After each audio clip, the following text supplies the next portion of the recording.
I'm Donna. Welcome to my garden. Today I want to talk just a little bit about mint. Mint is a super easy, wonderful herb to grow.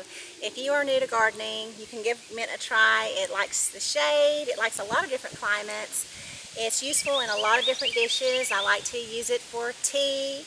I make some sauces with it. I dry it and use it in blackened seasoning. And I'll put it in stuffed peppers. There's a lot of different ways that you can use it. I'll include some links at the end of this video for some ideas of how you can use your mint. Right here I'm growing spearmint, but there are so many different varieties of mint on the market right now. I call them flavors of mint because there's so many different ones. We have there's chocolate mint, lime mint, apple mint, pineapple mint, orange mint. I've grown a lot of them today as I want to dry some mint for you. I'm going to go ahead and harvest some. Now, just to make a quick note about mint, it is very invasive. So if you grow mint, you might want to go ahead and start growing it in a container until you're familiar with how it grows. I've been growing mint for several years, so I'm pretty comfortable having it in my garden bed. What you'll want to look for is if maybe you've accidentally planted it in a bed. The mint vine is going to spread underneath the soil level, and you'll notice that it'll start to come up probably away from the main plant. You can just pull that up and it'll kind of keep it under control. So that's what I've been doing with this. This is spearmint. It so happens to be my favorite mint. It has a really good, fresh, real good intense flavor of mint. I could let this grow for a few more weeks.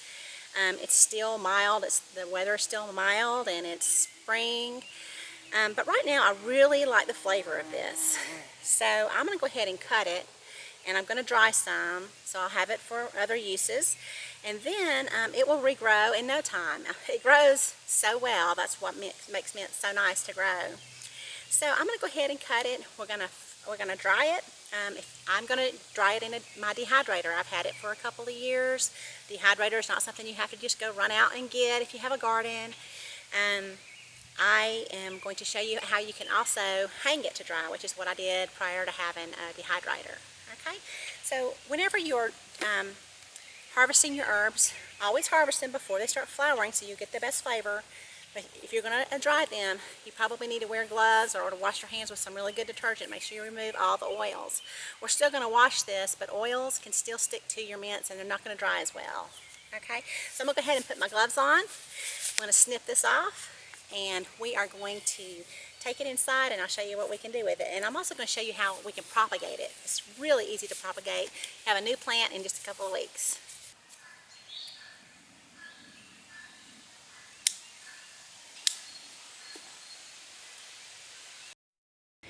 Okay, so I washed and dried my mint, and now I'm going to show you how you can dehydrate your mint if you do not have a dehydrator. What you'll do is just take your little stems here, lay those out. And I've found that the smaller the bunches, the easier they'll dry. So I'm only going to put 4 stems here. And I'm going to take a little bit of jute string. This is very inexpensive string. You've probably bought some of this before. And we are just going to tie the bottom.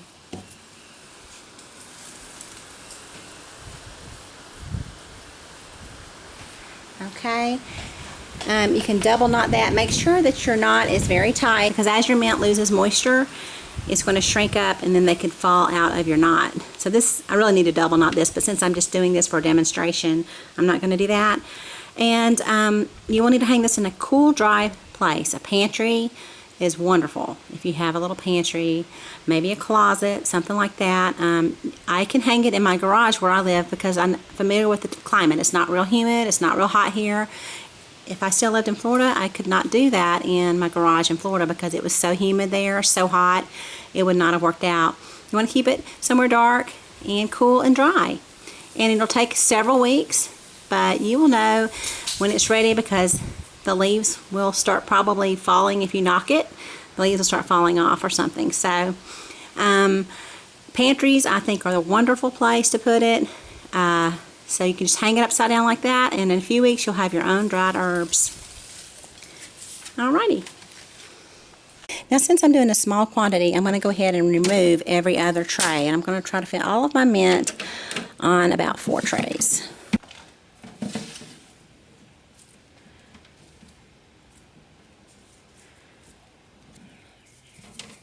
Alrighty, 3 trays.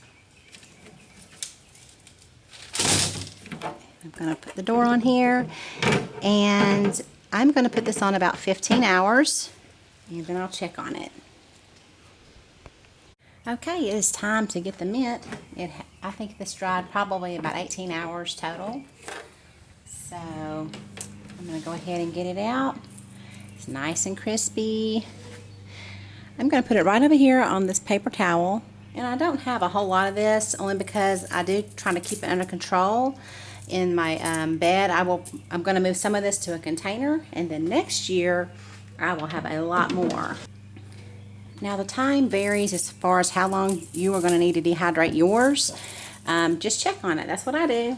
I dry for about 12 hours, then I start checking on it. So that's what you'll need to do, because where you live, it might be a lot more humid than where I live. So I don't like to say definitely how long you are going to need to dry yours.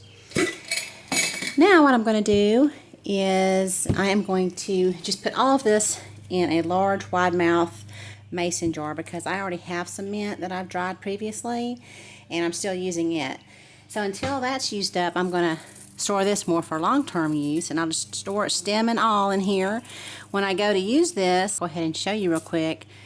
I'm going to just tear off the leaves like that and then discard the stem. But I don't want to go ahead and do that to all my herbs yet, because they're going to keep better if I leave them on their stem like this. Now if you do not have a food saver, which is what I'm going to use to vacuum out the air out of this jar. If you don't have a food saver, you can just put these in a Ziploc bag and then use a straw on the side to kind of suck out some of the air. You want to try to keep the oxygen out of anything that you're putting up for a longer term storage, because oxygen can break down your food quicker. Okay, oxygen and light. So you'll want to store it somewhere where it's kept, like in a pantry, without much oxygen. So I'm going to go ahead and show you how I'll use this accessory. Alright, so this particular food saver has an accessory hose down here on the bottom, and this is what I will use to suck the air out of this jar when I am going to use it for long-term storage. So I don't need to use the band, just the one that came with the jar, and I'm going to use this little attachment. You can get these on eBay. Alright, and then I'll plug my little hose into there, and we're going to turn it on.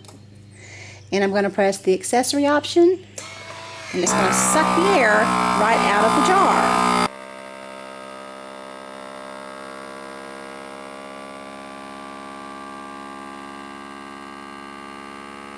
It'll turn off when all the oxygen has been removed.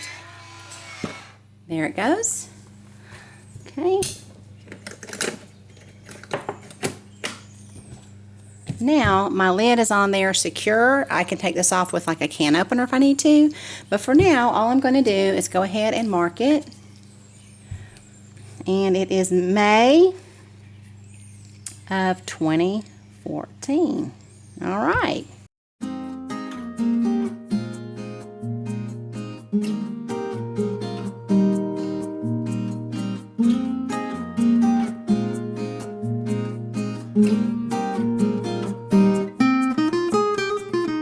We're going to give our mint that we propagated a new home. Okay, so what I have here is just an inexpensive coffee cup that also happened to have the saucer. So I drilled a hole in the bottom with a ceramic bit. Okay, and what I'm going to do is put some chipped terracotta pieces down in the bottom, and you can just use anything. I'm just showing you what I'm using for my container here to get my mint started. It is always very important to put something in the bottom of your containers if there's not really good drainage, and there's obviously not really good drainage here with that one tiny little hole. But so I have some chipped clay pieces. You could use pebbles, you can use sand, something like that. And then all I'm going to do is fill this up with some potting soil. The way I like to do that is I like to hold my herbs or the roots. Go ahead and you can pull them apart a little bit. I won't disturb them too bad to do that. And then we're just going to fill it in like this. Now this is just going to be temporary until I start to see some new growth. I will probably see a new little vine come out of the side in a few weeks. This will certainly get much taller, but then we'll start to see some new growth come off the side. And at that point, I will probably transfer it to a larger container where it can grow a lot more mint, because I'm not going to get a lot of mint in a container this size. The larger your container, the larger your plant, obviously. Okay, so I'm going to rinse this off, and I'll show you what we have here. Okay, there we have it. I hope you're able to grow your own mint and dry it and everything else. If you have any questions at all, please leave them in the comment section. I'll be more than happy to try to help you. Other viewers may have the same questions that you do. Also, I will leave some links to some recipes and other ways that you can use mint. So thanks so much for watching, and have a beautiful day.